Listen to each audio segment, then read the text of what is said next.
香港好多食肆已經陸續推出免加一服務費啦。話下呢位專家話，香港食肆有救啦。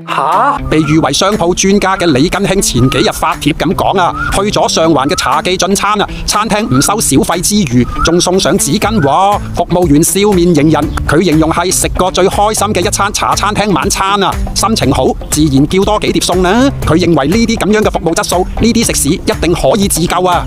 其實香港好多食肆啊，服務質素都係好一般噶啦，有一啲食肆甚至唔太歡迎內地講普通話嘅旅客啊。呢啲咁差服務質素嘅食肆要收加一，好多食客食得唔鋸，俾得更加唔鋸。好多網民反映啊，其實香港嘅食肆憑乜嘢收服務費呢？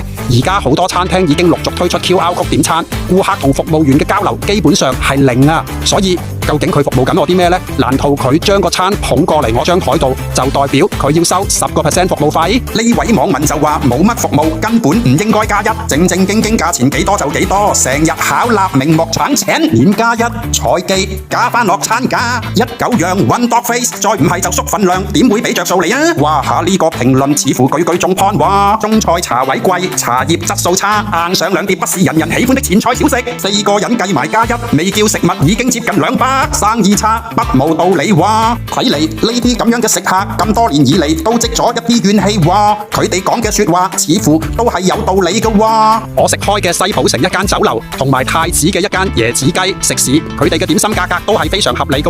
我同太太2個人去食，就算加埋一嗌5個點心，都係講緊150蚊左右。其實我哋作為消費者嘅，最緊要食得鋸。